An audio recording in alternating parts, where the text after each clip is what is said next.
프로축구 박지성 선수의 이야기입니다. 그가 자녀를 낳은 후에 한 TV 프로에 출연한 적이 있었습니다. 사회자가 이런저런 이야기를 나누다가 질문을 던졌습니다. 축구하는 거하고 육아하는 거하고 어느 쪽이 더 어렵습니까? 그저 그런 망설임 없이 대답했습니다. 당연히 육아죠. 왜냐하면 육아에는 종료 휘슬이 없으니까요. 정말 그렇죠. 죽기 살기로 축구를 해도 종료 휘슬이 울리면 멈추잖아요. 그러나 육아는 멈출 수가 없습니다. 끝이 없다는 것입니다. 그래서 더 힘들다. 신생아가 자라서 뒤집기 시작하면 정말 신기하죠. 근데 이런 말도 있어요. 아기가 뒤집으면 엄마 속도 뒤집어진다. 아이가 어릴 때도 힘들긴 하지만 점점 커지면 어떤가요? 갈수록 태산이지요. 심한 경우 사춘기가 되면 부모님이 두 손 두 발 다 들 수밖에 없습니다. 영국의 전 총리 토니 블레어의 이야기입니다. 그는 40대 총리에 당선될 정도로 대단한 정치인이었죠. 그런데 사고뭉치 아들 때문에 골머리를 앓았습니다. 그는 선거 당시 교육개혁을 캐치프레이즈로 내걸었습니다. 영국병을 치유해야 된다. 그러기 위해서 교육개혁을 해야 된다. 당당하게 당선됐습니다. 그리고 취임 직후 주요 도시를 순회하면서 교육개혁 세미나를 개최한 바가 있습니다. 한 번은 어느 지방 도시에 가서 교회 지도자들 대회에서 가정과 자녀를 주제로 연설한 적이 있었습니다. 그런데 한참 연설을 하고 있는데 보좌관이 쪽지를 강단에 올렸습니다. 이렇게 보니까 16살 사춘기 아들이 런던 광장에서 만추되어 경찰에 체포되어 있다는 것입니다. 대낮인데 어쩌면 좋아요? 얼마나 당황했을까? 얼마나 창피했을까? 그는 나중에 겸연쩍게 이런 말을 했다고 합니다. 영국의 총리를 하는 것보다 한 가정의 아버지 노릇하는 것이 더 어렵네요. 여러분 공감할 수 있겠습니까? 그렇습니다. 자녀 양육 정말 힘듭니다. 오늘 어린이 주일 다시 한번 우리 가정과 자녀에 대해서 생각해보고 기도할 수 있기를 바랍니다. 성경을 보면 하나님께서 우리 가정을 주셨어요. 귀중한 축복의 선물이죠. 동시에 부모에게 자녀 교육의 책임도 부여해 주셨습니다. 한마디로 말하면 부모는 어떤 존재인가? 자녀 교육의 청지기라는 사실입니다. 감리교 창설자인 존 웨슬리가 이런 말을 한 적이 있어요.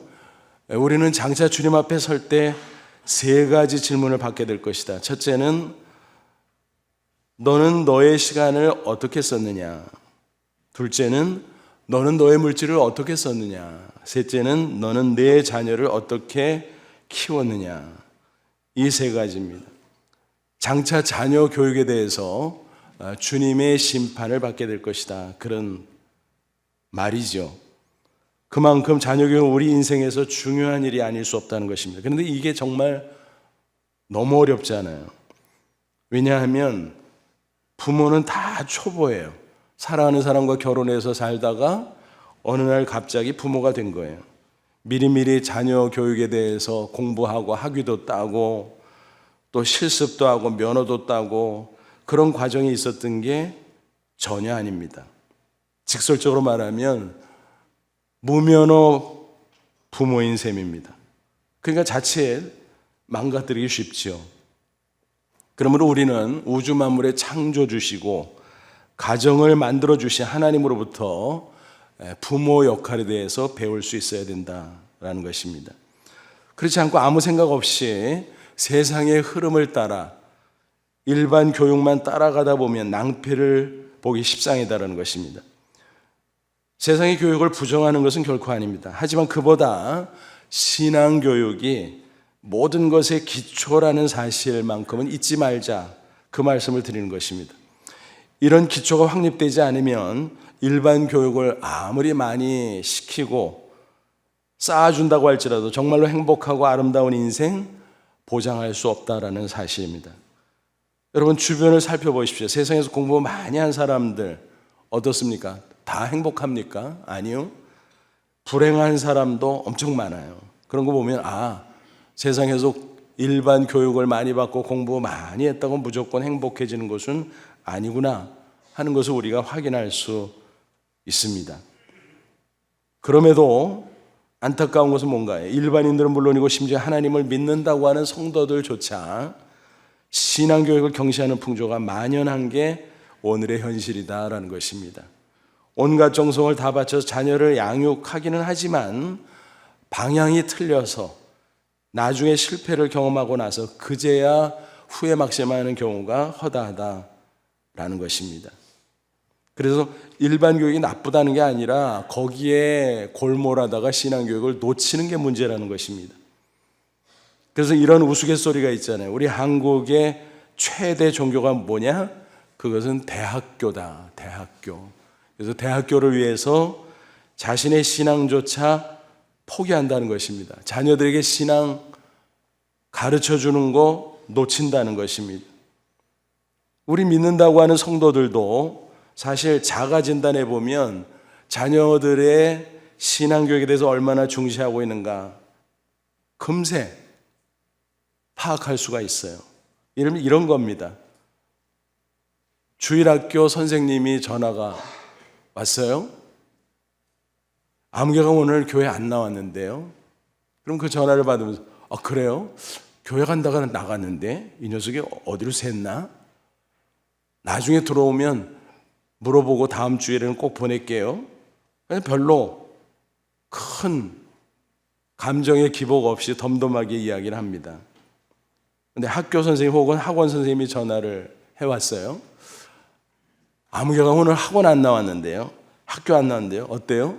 앞이 캄캄해. 당황스러워. 가슴이 벌렁벌렁해. 화가 나. 이 녀석이 어디 갔어? 게임하고 있나? PC방 갔나? 그러면서 들어올 때까지만 씩씩거리고 난리가 나죠. 여러분 혹시 여기에 해당된다면 우리는 이미 하나님을 믿노라 하면서도 신앙교육보다 일반 교육에 더 치중하고 있음을 알 수가 있습니다. 그래서 하나를 무시하라는 게 아니라 균형이 있어야 되고 우선순위를 따진다면 신앙교육이다 라는 말씀을 드리는 것입니다. 그러므로 살아계신 전능자 하나님을 진정으로 믿는다면 하나님이 성경에 제시해 주신 자녀 양육의 방법을 잘 따라가야 마땅할 것입니다. 그것이야말로 가장 지혜로운 부모의 자세인 줄로 믿습니다. 오늘 본문 성경에 바로 하나님의 교육 방법을 우리에게 제시해 주고 있습니다. 이것이야말로 자녀 교육의 왕도라고 말할 수 있습니다. 아무쪼록 이 길을 잘 따라감으로 부모도 행복하고 자손들의 인생도 행복하고 존귀케 되는 놀라운 축복이 있기를 주님의 이름으로 축원합니다. 본문은 구약 이스라엘 백성들이 모세를 통해서 하나님으로부터 부여받은 말씀이죠. 이스라엘이 출애굽 이후에 광야를 통과하다가 시내산에 당도했어요. 모세가 대표로 시내산 꼭대기에 올라가서 하나님과 독대했죠. 그때 하나님이 언약을 체결하시죠. 나는 너희들의 하나님이다. 너희들은 내 백성이다. 그 이후로 이스라엘은 하나님의 언약 백성, 선민이 됐습니다. 그러므로 그들은 하나님의 말씀대로 살아야 될 책임이 있어요. 그건 또 권리기도 해요. 말씀대로 살면 하나님이 축복하시고 그들의 모든 것을 책임져 주시거든요. 그 모든 말씀이 신명기에 잘 정리돼서 기록되어 있죠. 그중에서 오늘 본문 6장인데 4절로 9절 이 말씀이 얼마나 중요한가 우리가 주목할 필요가 있습니다. 4절 보면 뭐라고 되어 있어요? 첫 시작이 이스라엘아 들으라. 우리 하나님의 여호와는 오직 유일한 여호와시니 여호와 하나님이 유일한 참 하나님이다. 그러므로 하나님의 말씀을 꼭 들어라. 그런 뜻입니다. 여기서 들으라라고 하는 동사가 굉장히 중요하죠. 히브리 성경 원어로 쉐마라고 합니다. 아마 쉐마라는 말은 여러분이 자주 들어보셨을 줄 압니다. 그러니까 들으라 그런 뜻이에요. 그래서 본문 4절부터 9절까지를 가리켜서 쉐마 본문 그렇게 부릅니다. 쉐마라고 하는 이 단어 속에서는 단순히 듣는다 그 뜻만 있는 것은 아닙니다. 순종까지 포함하고 있습니다. 그러니까 이 말씀을 절대적으로 잘 듣고 잘 지켜라, 그런 명령인 것입니다. 한마디로 표현하면 뭐예요? 지상명령, 최고의 명령이라는 것입니다. 지상명령이라는 말을 들으면 얼른 생각나는 구절이 있죠. 마태복음 28장 18절로 20절. 그렇습니다. 예수님께서 부활 승천하실 때 제자들에게 또 이 지상의 여러 교회와 성도들에게 주신 말씀이 있죠. 그 역시 지상명령, 최고의 명령입니다. 뭔가요? 너희는 만민에게 가서 복음을 전파하라. 복음 전파의 명령, 선교 명령인 것입니다. 이것은 지리적으로 세계 곳곳에 쫙 퍼지면서 복음을 전하라. 그래서 이것을 가리켜서 수평선교라고 부르기도 합니다.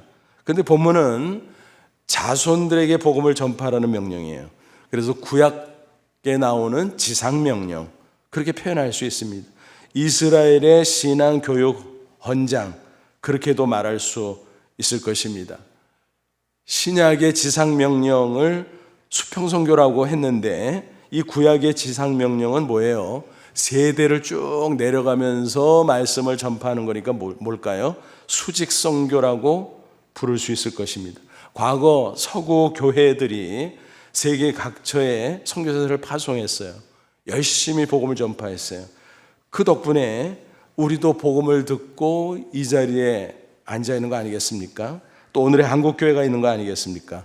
정말 귀한 일이 아닐 수 없습니다. 그리고 우리로서는 너무 고마운 일입니다. 우리 한국교회도 그 열심을 본받아 세계 각처에 선교사들을 파송했고 지금도 열심히 복음을 전파하고 있습니다. 그런데 잠시 멈춰 생각해 볼 문제가 있다는 것입니다. 서구교회가 열심히 수평선교에 헌신하고 있을 때 자녀들에게 마치 등잔불이 어두운 것처럼 복음을 전파하는 신앙교육에 태만했다라는 사실입니다. 기성세대가 신앙생활을 잘하고 있으니까, 또 하나님이 계속 축복하고 있으니까 다음 세대 자손들은 그냥 자동으로 따라오겠지, 너무 안일하게 생각했다라는 것입니다. 하지만 그것은 한마디로 말해서 착각이었습니다. 그 결과 오늘날 서구교회가 쇠락하고 있습니다. 아니, 이미 쇠락했습니다. 미국은 그나마 조금 나은 편이고 유럽의 교회들은 어떻습니까? 예배당들이 텅텅 비었습니다. 남아있는 성도들은 어르신들, 머리가 하얀 노인들이 태반이다라는 것입니다. 또 많은 교회당들이 과거 전성기 때 크게 지었지만 지금은 엉뚱한 사람들에게 팔려 나가는 치욕도 겪고 있습니다. 우리 한국교회가 서구교회 전철을 밟지 않을까 심히 우려가 되는 것입니다. 최근에 통계를 보면 MZ세대의 복음화율이 5% 미만이라고 합니다. 충격입니다, 사실은. 특별히 코로나 팬데믹을 지나면서 주일학교가 통폐합되고 그나마 주일학교에 출석하는 아이들도 신앙 수준이 현격하게 낮아졌다고 합니다. 우리 교회 출신으로 목사님이신데 대학에서 기독교 교육학 교수이기도 해요. 그리고 교육연구소를 설립해서 전국 교회를 순회하면서 또 여러 교육기관을 순회하면서 강연도 하고 교육 컨설팅도 하는 그런 교육 전문가인데 그분이 한 번은 교회에 들렀어요. 그래서 저하고 뭐 이런저런 얘기를 나누다가 제가 질문을 했어요. 목사님, 전국교회 순회하잖아. 교단을 막론하고 또 지역을 막론하고 어때요 요즘에? 코로나 이후에 좀 회복되는 것 같아요? 그랬더니 고개를 절레절레 흔들더라고요. 그러면서 한마디로 반토막이에요. 한마디로 반토막이라는 거예요. 주일학교 문 닫는 교회들이 수두룩하고 또 주일학교를 운영해도 학생 수가 현격하게 줄어들고 또 사역자를 모실 형편도 안 되고 그러다 보니까 여러 부서를 하나로 통합하고 겨우겨우 이끌어가는 교회들도 많다라는 것입니다. 또 주일학교에 출석하고 있는 아이들도 3년가량 온라인 예배를 드리고 방치되어 있는 상태 후에 교회에 돌아오는 모습을 보면서 체크를 해보니까 신앙 수준이 얼마나 낮아졌는지, 예를 들어서 그런 얘기를 하더라고요. 초등학교 6학년, 주일학교 착실하게 다니면 그래도 성경 웬만큼 알고 또 기도할 수 있잖아요. 근데 아이들이 기도를 하지 못하는 거예요, 스스로. 그래서 이거 3년 정도 시간이 지났는데 유지도 안 되고 오히려 퇴보하지 않았나, 그런 생각을 자기가 한다는 겁니다. 그래서 그 얘기를 들으면서 얼마나 참 안타까워하는지, 심지어는 두려운 마음조차 생겼습니다. 국가적으로 저출산과 인구 절벽을 우려하고 있는데 교회적으로는 영적 저출산과 신앙 절벽이 생기지 않을까 심히 우려가 되는 지점인 것입니다. 서구교회가 쇠락을 반성하면서 뒤늦게나마 다음 세대 복음화 운동을 전개하고 있습니다.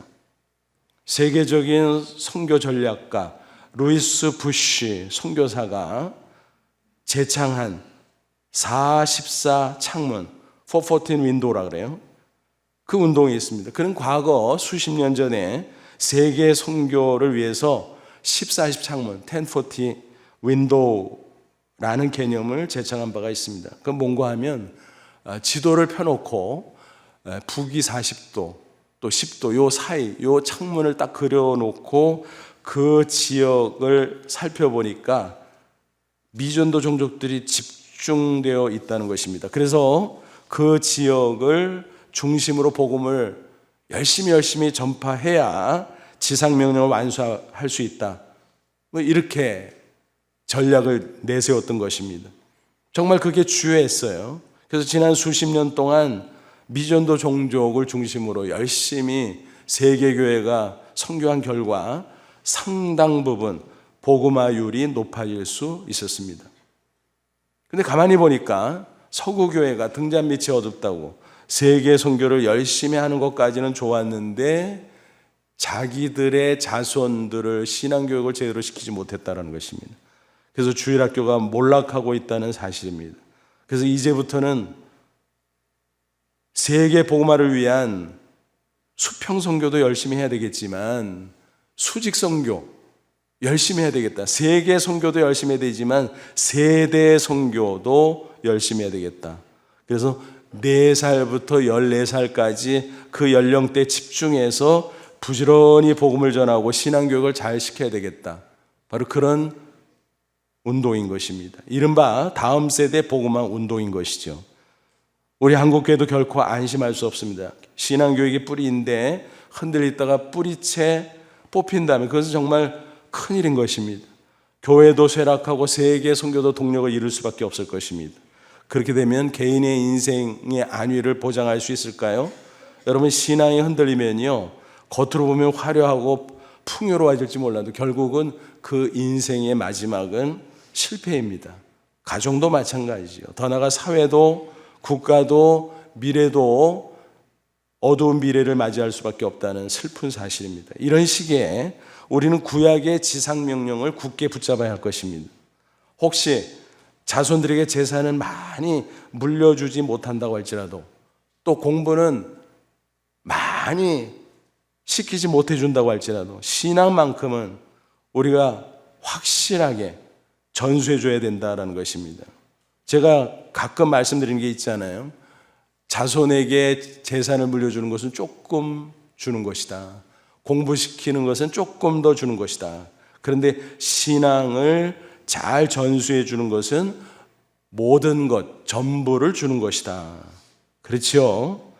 왜 그런가 하면 신앙은 하나님을 아버지로 삼는 거 아닙니까? 하나님의 아버지가 되시면 그 인생 마음 푹 놓아도 돼요. 하나님이 책임질 겁니다. 그렇죠? 육신의 부분 혹시 책임져 주지 못하는 부분까지도 그 이상도 하나님께서 책임져 주고 보장해 주실 것이다 라고 하는 것입니다. 그러니까 한마디로 말하면 신앙을 전수해 주는 것은 하나님 자신을 선물하는 것과 같아요. 그러니까 전부를 주는 것이요.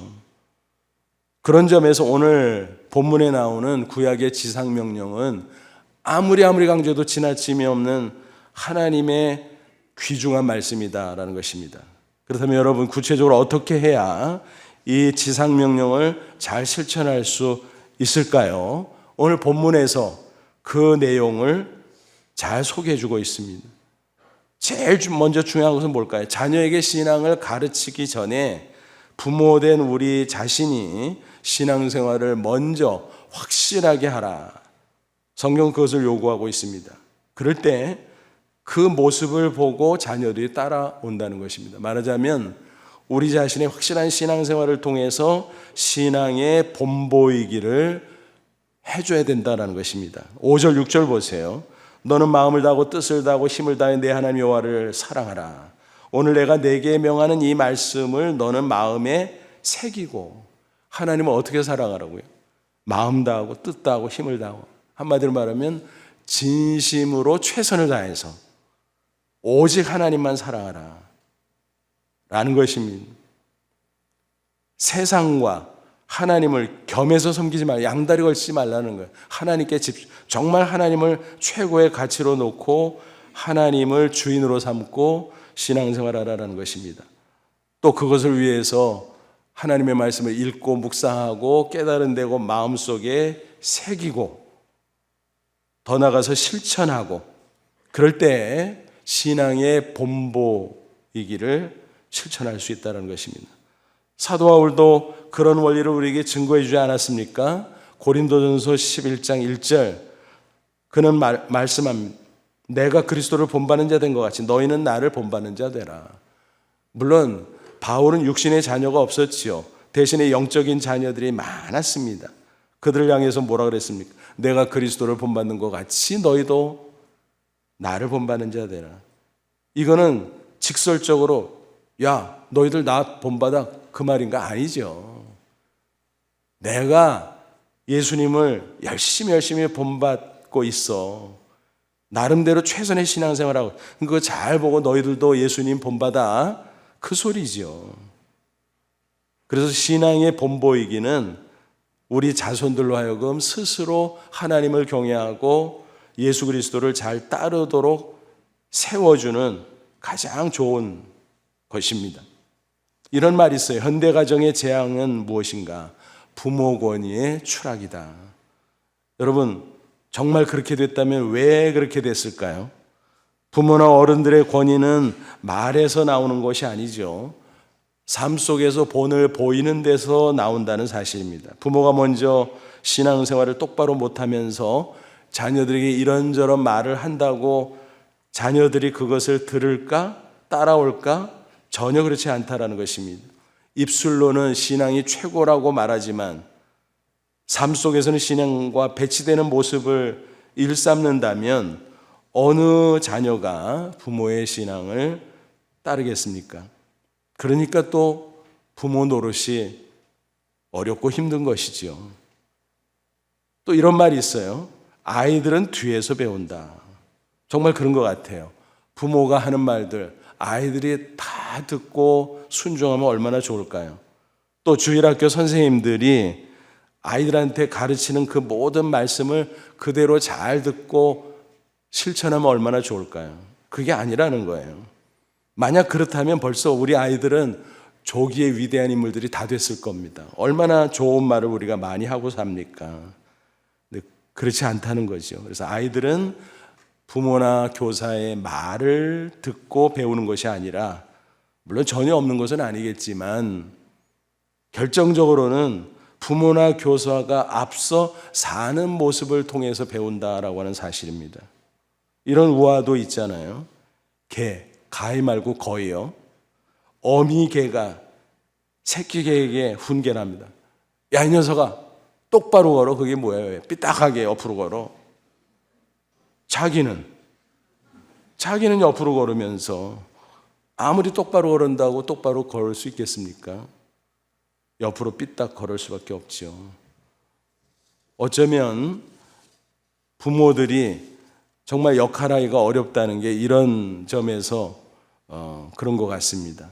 그럴수록 우리가 기도하면서 나 자신부터 신앙생활 잘하고 또 우리 자녀들이 이 본 보이는 모습을 보고 잘 따라올 수 있도록 우리가 경성해야 될 줄로 압니다. 지미 카터 미국 전 대통령, 그는 신실한 그리스도인으로 알려져 있잖아요. 그래서 그의 신앙에 관한 여러 간증들을 우리가 언급하곤 합니다. 그런데 그의 어머니 릴리언 카터의 이야기입니다.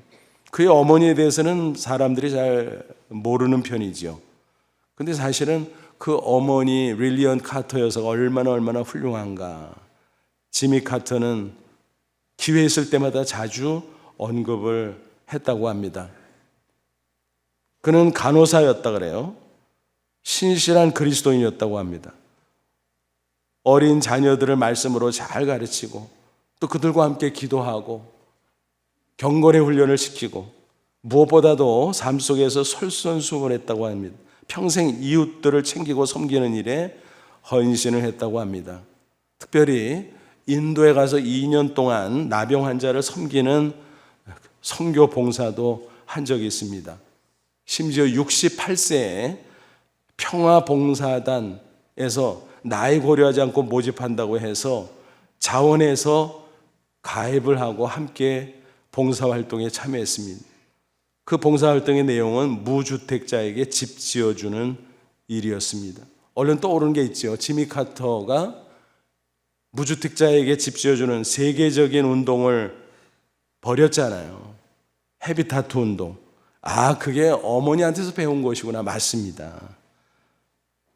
그래서 그는 기회 있을 때마다 어머니를 존경하고 사랑하고 어머니가 얼마나 훌륭한 분인가를 많은 사람한테 소개하곤 했다고 합니다. 그가 처음 대통령이 당선돼 백악관에 들어갔을 때 기자들이 몰려왔겠죠. 그래서 막 서로 먼저 질문하려고 밀려드는데 그는 정색을 하면서 이렇게 이야기했다고 합니다. 잠깐만요. 나를 먼저 찾지 말고 나를 키운 어머니 릴리언 여사를 먼저 만나보시죠. 그분한테 다 들을 수 있을 겁니다. 그랬다는 것입니다. 그 어머니에 대한 존경심이 얼마나 대단한가 하는 걸 알 수 있고 그의 고백대로 그 어머니의 가르침뿐만이 아니라 그 신앙과 삶의 본보기를 통해서 그가 많은 것을 배웠다는 사실을 우리는 알 수가 있습니다. 그러므로 저와 여러분도 최선을 다해서 먼저 신앙생활 잘하고 먼저 우리 신앙과 삶의 본보기를 우리 자손들에게 잘 보여줄 수 있기를 바랍니다. 그리고 두 번째, 지상명령, 신앙교육의 실천 중에 뭐가 있냐 하면 자손들에게 신앙의 기본기를 가르쳐 주라라는 것입니다. 7절 보세요.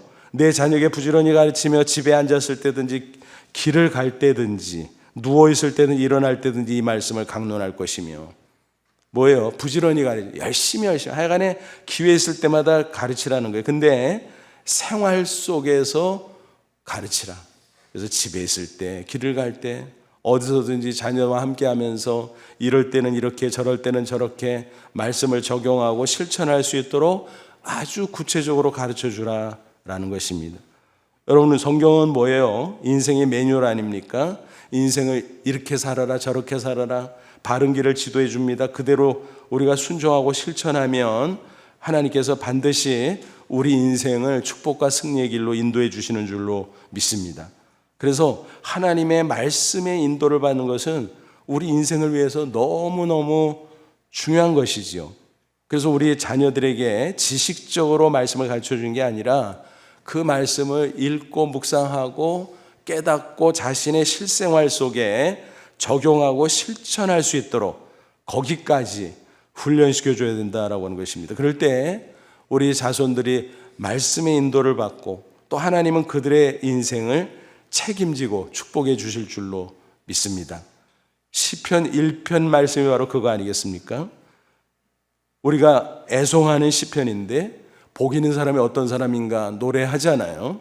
시편 1편 1절로 3절 복 있는 사람은 악인들의 꾀를 따르지 아니하며 죄인들의 길에 서지 아니하며 오만한 자들의 자리에 앉지 아니하며 오직 여호와의 율법 말씀을 줄거하여 그 율법 말씀을 주야로 묵상하는도다.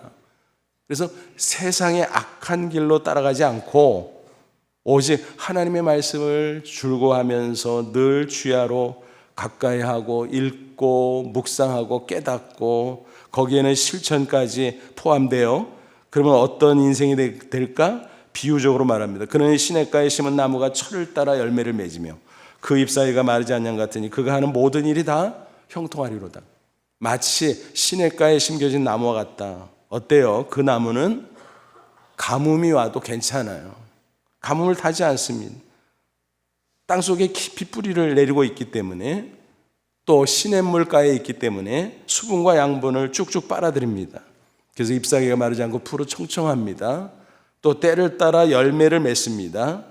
얼마나 풍성합니까? 마치 말씀을 묵상하는 사람의 인생은 그와 같다라는 것입니다.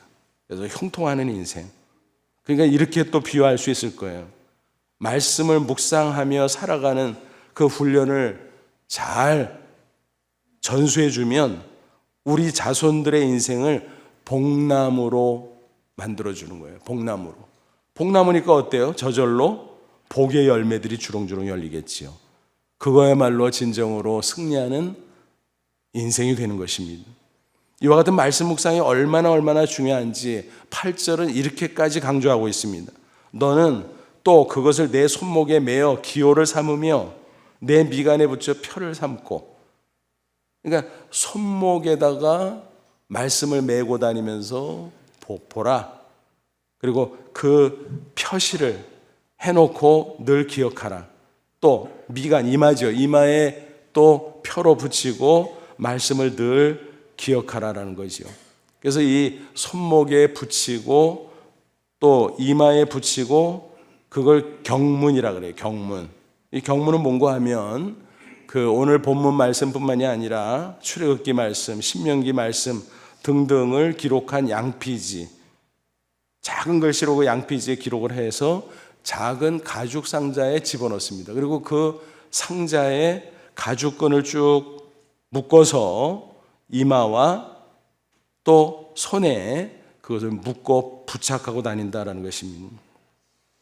자녀들이도 그렇게 철저히 말씀 묵상하도록 가르치라는 것입니다. 그 경문을 히브리어로 테필린이라고 해요. 테필린. 그리고 심지어 아이들에게도 이렇게 테필린을 이마와 손에 메고 말씀을 읽도록 그렇게 묵상하도록 가르치라라는 것입니다. 그러니까 얼마나 말씀 묵상이 중요한지 이 정도까지 시키겠습니까? 그렇죠? 또 직접적으로 나와 있지 않지만 말씀을 가르치면서 동시에 기도까지 가르쳐야 됩니다. 유대인들은 기도 시간에 이 경문 테필린을 이마와 손목에 차면서 말씀과 기도를 함께 했다고 합니다. 말씀과 기도는요, 이처럼 항상 함께 가야 됩니다. 만약 말씀만 있고 기도가 없으면 어떻게 될까요? 생경한 지식, 그는 삶의 양식이 될 수가 없어요. 삶을 변화시킬 수 없어요. 또 반대로 말씀이 없이 기도만 하면 어떻게 될까요? 자칫 신비주의나 미신으로 전락할 수도 있습니다. 그러므로 말씀을 묵상하면서 기도하고, 기도하면서 말씀을 묵상하고, 말씀과 기도가 병행되어야 된다는 것입니다. 그럴 때 이 신앙의 기본기가 아름답게 정착될 수 있는 것입니다. 어느 교회 목사 사모님의 간증입니다. 그분은 교회가 규모가 크지 않기 때문에 늘 사역으로 다 관여해야 되기 때문에 너무 바쁘고 분주했습니다. 그러다 보니까 아이가 셋인데 돌보지 못하고 집에 두고 다니는 경우가 자주 있었습니다. 그러다 보니까 안타깝고 또 걱정이 됐습니다. 그래서 시간 날 때마다 말씀을 부지런히 가르치고 동시에 기도를 가르쳤습니다. 그러면서 그때마다 이렇게 당부했습니다. 얘들아, 엄마를 부르면 빨라야 30분 걸려야 올 수 있는 거야. 그런데 하나님은 너희들이 언제 어디서 무엇을 하든지 항상 곁에 계시거든. 그러니까 하나님한테 먼저 기도해. 그리고 엄마를 불러. 알았지? 그렇게 당부를 했습니다. 귀에 못이 배기도록. 그저 기회가 있으면 그렇게 말씀을 가르치고 또 기도를 훈련시키고, 물론 자녀를 위해서 많이 기도했겠죠. 또 자녀들과 함께 또 기도했겠죠. 근데 자녀들이 스스로 기도할 수 있도록 훈련을 시켜줬다는 것입니다. 세월이 흐르고 흘렀어요. 자녀들이 믿음 안에 잘 자랐습니다. 그들이 장성한 후에 이런 고백을 했습니다. 엄마 고마워요. 엄마가 어려서부터 기도 훈련을 시켜줘서 우리가 인생을 살아가다 보니까 이런저런 어려움들이 있지만 그래도 기도할 수 있어서 늘 승리하면서 살아가요. 엄마 덕분이에요. 감사합니다. 그 고백을 들으면서 얼마나 감격스럽고 하나님께 영광을 돌렸는지 모른다라는 그런 간증이었습니다. 그렇습니다. 기도가 인생 사는데 얼마나 중요합니까? 우리가 할 수 없어도 기도하면 하나님이 해 주십니다. 그렇죠? 부모로서 자녀에게 다 해주고 싶지만 우리의 능력과 우리의 힘이 미치지 못하는 경우가 얼마나 많아요. 그런데 우리가 기도하면 하나님이 우리의 자손을 위해서 직접 하나님이 해주시는 게 얼마나 많이 있습니까?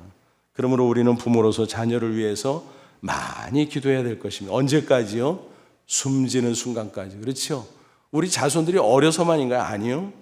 장성에서도 치열한 인생살이 가운데 얼마나 우리 자손들이 힘들게 삽니까?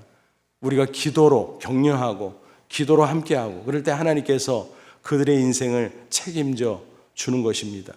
그래서 자손을 위한 기도는 끝이 없습니다. 내가 천국 가는 그 직전까지입니다. 근데 더 중요한 것은요, 자녀와 함께 기도하는 거예요. 자녀가 부모님이 자신을 위해서 기도하는 걸 알고 있기는 하겠지만 같이 기도함으로 그들도 마음을 합쳐서 기도하도록, 그래서 함께 기도하는 것이 굉장히 중요합니다. 그리고 그보다 더 중요한 게 있어요. 그건 뭘까요? 자녀들로 하여금 스스로 기도할 수 있도록 훈련시키고 세워주는 것입니다. 그때 우리 자손들이 하나님과 일대일 관계 속에서 성숙한 성도로 자라고 또 이런저런 어려운 일들이 있을 때 기도하면서 하나님의 살아계심을 체험하게 되는 것입니다. 그러면서 신앙이 점검처럼 연단되는 거지요. 그런 신앙이 그들에게 정착될 수 있다면 그들이 험한 세파 있다고 할지라도 당당하게 승리하지 않겠습니까? 그러니까 우리가 여기까지 되면 우리가 신앙을 잘 전수해 준 것이고 전부를 주는 것과 같다라고 말할 수 있습니다. 그래서 말씀과 기도, 이 두 가지 신앙의 기본기를 꼭 자녀들에게 전수해 줄 수 있기를 바랍니다. 그리고 오늘 본문을 보니까 한 가지가 더 나와요. 그거는 뭐냐 하면 복음을 전도하라라는 것입니다. 9절 보세요. 또 내 집 문설주와 바깥문에 기독할지니라. 문설주와 문간, 바깥에서 보이는 거죠. 그러니까 뭐예요? 집안 식구들이 드나들면서 그 말씀을 보고 읽고 묵상하고 깨닫고 또 그대로 실천하고, 그러니까 얼마나 철저한지 몰라요. 그런데 그뿐이 아니에요. 그 문간에 기록한 말씀은 지나다니는 행인들도 볼 수 있다는 사실이에요. 그러면 그들도 말씀을 깨닫고 말씀대로 살아갈 수 있는 기회가 열리는 거지요. 말씀을 전하라는 것입니다. 복음 전도는 최고의 이웃사랑이지요. 하나님을 선물해 주는 거니까. 그리고 그것은 더 나아가 세상을 변화시키는 가장 확실한 방법입니다. 이웃을, 그 인생 변화시키고 그 가정을 변화시키고 더 나아가 세상을 변화시키는 것. 그 복음의 파도가 물결치듯 확산되어 나가는 것입니다. 여러분, 세상살이는 공동체 생활이잖아요. 그렇죠? 가정뿐인가요? 사회도 큰 공동체, 국가, 세계 인류 마찬가지.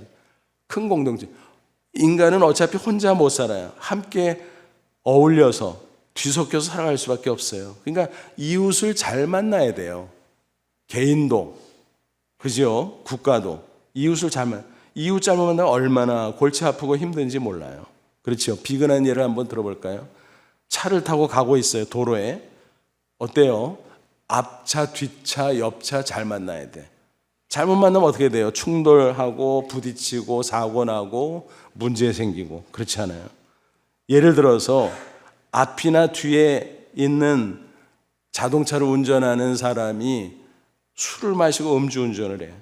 마약을 하고 막 정신없이 운전을 해요. 그거 얼마나 위험한 겁니까? 그러니까 내가 아무리 잘해도 문제가 생길 수 있다는 거예요. 확대하면 사회, 국가, 세계 인류도 마찬가지라는 거예요.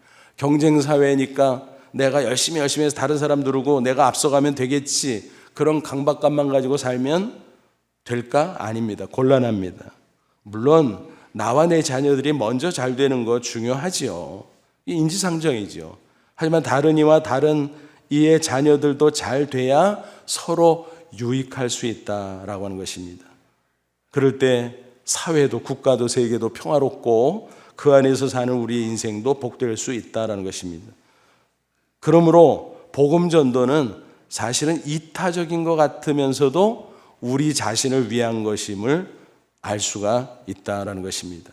그들로 구원받게 하고 그들로 하나님의 축복을 누리게 함과 동시에 그 모든 것이 나에게 되돌아올 수 있다라고 하는 사실입니다. 여러분, 앞으로 세상은 점점 살기 어렵게 될 것입니다. 신앙생활하기는 더 어려울 것입니다. 그럴 때 나와 내 자녀만 잘 되면 충분한 거 아닙니다.